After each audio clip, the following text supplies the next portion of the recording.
بسم اللہ الرحمن الرحیم الحمد للہ نحمده ونستعینه ونستغفره ونؤمن به ونتوکل علیہ ونعوذ باللہ من شرور انفسنا ومن سیئات اعمالنا من يهده الله فلا مضل له ومن يضلله فلا هادي له ونشهد أن لا إله إلا الله وحده لا شريك له ونشهد أن سيدنا ومولانا محمدا عبده ورسوله صلى الله عليه وعلى آله وبارك وسلم تسليما كثيرا أما بعد فأعوذ بالله من الشيطان الرجيم بسم الله الرحمن الرحيم إنا نحن نزلنا الذكر وإنا له لحافظون وقال النبي صلى الله عليه وسلم الدين النصيحة أو كما قال النبي عليه الصلاة والسلام رب اشرح لي صدري ويسر لي أمري واحلل عقدة من لساني يفقهوا قولي اللهم صل على سيدنا مولانا محمد في أول كلامنا اللهم صل على سيدنا مولانا محمد في أوسط كلامنا اللهم صل على سيدنا مولانا محمد في آخر كلامنا بلغ العلا بكماله كشف الدجى بجماله حسنت جميع خصاله صلوا عليه وآله معزز سامعین اکرام، بھائیوں، بزرگوں، دوستوں، اللہ تبارک و تعالی انسان کو مختصر سی زندگی دیا ہے۔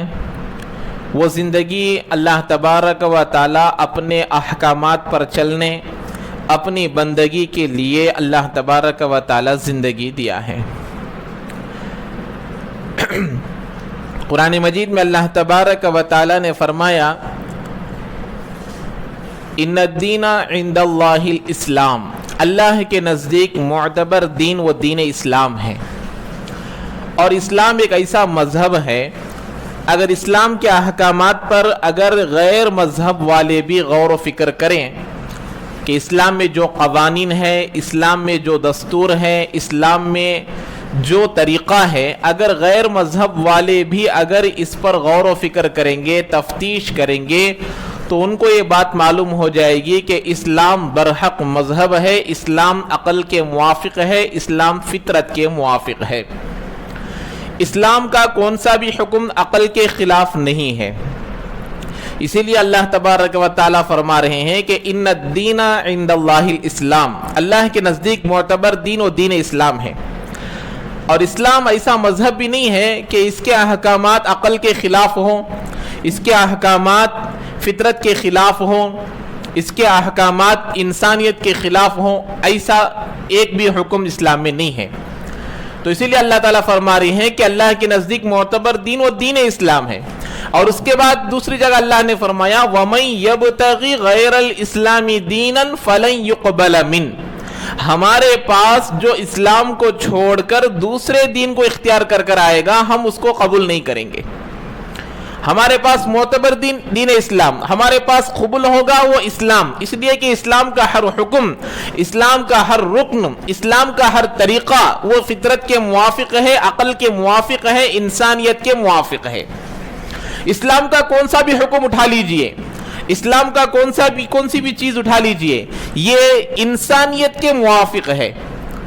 جیسے مثال کے طور پر اس سے پہلے کئی مہینوں پہلے میں نے ایک بات میں آپ لوگوں کو بتائی تھی، اس میں پردے کے احکامات میں نے بیان کیا۔ پردہ یہ فطرت کے موافق ہے۔ ماں باپ کے ساتھ خدمت کرنا، ماں باپ کے ساتھ حسن سلوک کا معاملہ کرنا، اللہ تعالیٰ اپنی عبادت کے بعد ماں باپ کا مقام رکھے ہیں۔ وَقَضَىٰ رَبُّكَ أَلَّا تَعْبُدُوا إِلَّا إِيَّاهُ وَبِالْوَالِدَيْنِ إِحْسَانًا، اللہ تعالیٰ اپنی عبادت کا حکم دینے کے بعد کہہ رہے ہیں کہ ماں باپ کے ساتھ حسن سلوک کا معاملہ کرو، اور یہ دنیا والے ہیں کہ سال میں ایک مرتبہ مدرس ڈے فادرس ڈے منا کر تم اپنی خواہش کو پورا کرو. یہ عین فطرت کے خلاف ہے، یہ عین انسانیت کے خلاف ہے، یہ عین اخلاق کے خلاف ہے، یہ عین عقل کے خلاف ہے. لیکن اسلام اس کی تعلیم نہیں دیتا. اسلام یہ کہتا ہے کہ تمہارا سال بھر یہ مدرس ڈے ہے، یہ سال بھر تمہارے لیے فادرس ڈے ہے. یہ اسلام کی تعلیم ہے، یہ میرے نبی کی تعلیم ہے. پردے کے بارے میں نے بتایا تھا، پردے کا حکم اللہ نے دیا، پردے کا حکم میرے نبی نے دیا. پردے پر پابندی کر کر صحابہ نے دکھلایا، صحابہ کی بیویوں نے دکھلایا، صحابہ کی بیٹیوں نے دکھلایا کہ پردے میں عورت کے لیے عزت ہے، پردے میں عورت کے لیے بڑھوتری ہے، اس کی عفت ہے، اس کے لیے بڑا مقام ہے. لیکن دنیا والے کہتے ہیں کہ عورت کو پردہ نہیں رہنا چاہیے. تو ایسے کئی سارے مسائل میں نے اس سے پہلے بیان کیا تھا. تو اسلام کا ہر حکم، اسلام کا ہر طریقہ، اسلام کی ہر تعلیم یہ عقل کے موافق بھی ہے، یہ طریقت کے موافق بھی ہے، یہ اخلاق کے موافق بھی ہے، یہ فطرت کے موافق بھی ہے. اسلام کا کون سا بھی حکم، اسلام کی کون سی بھی چیز یہ دین سے ہٹ کر نہیں ہے، یہ اخلاق سے ہٹ کر نہیں ہے، یہ عقل سے ہٹ کر نہیں ہے. لیکن ان چیزوں کو لینے والا، ان چیزوں کو سمجھنے والا ان کو غلط سمجھے گا، ان کو سمجھنے کی طاقت اگر اس کے اندر نہیں ہے تو یہ اس کی عقل کی کمتری ہے، اس کی عقل میں نقص ہے، اس کے عقل میں کمی بیشی ہے، جس کی وجہ سے وہ بات کو سمجھ نہیں پا رہا. ایسے ہی اب لے لیجئے قربانی کا موقع آتا ہے. اس ایجنڈے کو پورے دنیا میں خاص طور پر ہندوستان کے اندر اٹھایا جاتا ہے کہ خاص جانور کو کہا جاتا ہے کہ اس کو نہ کاٹا جائے، یہ ہماری ماتا ہے، یہ ہماری چیز ہے، اس کو ذبح نہ کیا جائے. کئی سارے صوبوں میں اس کے خلاف قانون بھی بن گیا. اب یہ کہتے ہیں کہ نہیں اس کو مت کھایا جائے، لیکن اسلام کہتا ہے کہ یہ کھانے کی چیزیں ہیں. کلو واشربو، اللہ تعالیٰ کہتے ہیں کہ تم کھاؤ، زمین میں ہم جو چیزیں آپ لوگوں کے لیے کھانے کے لیے بنائے ہیں ان کو کھاؤ. تو دیکھو ہمارا اسلام ایک ایسی چیز ہے، مسلمان اصولوں کا پابند ہے، مسلمان شریعت کا پابند ہے، مسلمان سنت کا پابند ہے، مسلمان اسلام کا پابند ہے، مسلمان اللہ کے احکامات کا پابند ہے، مسلمان احادیث کا پابند ہے. مسلمان جو چاہے کھا سکتا تھا، مسلمان جو چاہے زندہ اور بھی چیزیں ہیں کھا سکتا تھا، لیکن نہیں، میرے نبی نے جن چیزوں کو کھانے کا حکم دیا، میرے قرآن نے جن چیزوں کو کھانے کا حکم دیا، اللہ کے نبی نے جن چیزوں کو کھانے کا حکم دیا، احادیث میں جن کو کھانے کا حکم دیا گیا، انہی چیزوں کو مسلمان کھاتا ہے، اور وہ بھی ان جانوروں کو کھاتا ہے، ان چیزوں کو کھاتا ہے جبکہ وہ اسلام کے طریقے کے موافق وہ حلال ہوا ہو، وہ ذبح ہوا ہو. اگر وہی جانور اگر ایکسیڈنٹ ہو کر مر گیا، اگر وہی جانور اگر کسی غیر مذہب والے نے اور مسلمان بھی اگر بسم اللہ پڑھے بغیر جان بوجھ کر بسم اللہ کو چھوڑ کر ذبح کیا، اسی جانور کو مسلمان نہیں کھاتا، اسی جانور کو مسلمان گوشت کو نہیں لیتا.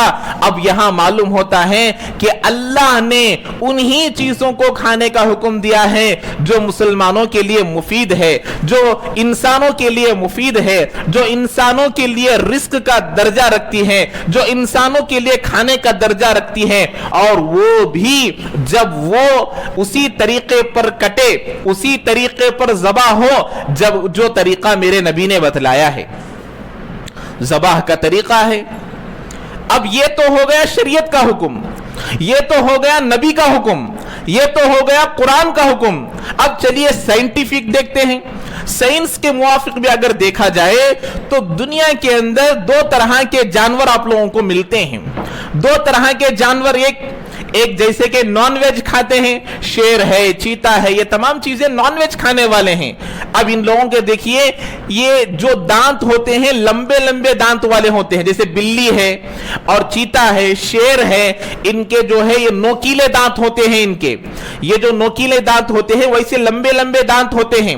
تو اللہ نے لمبے لمبے دانت والوں کو ان کو نان ویج اینیملز بنایا ہے.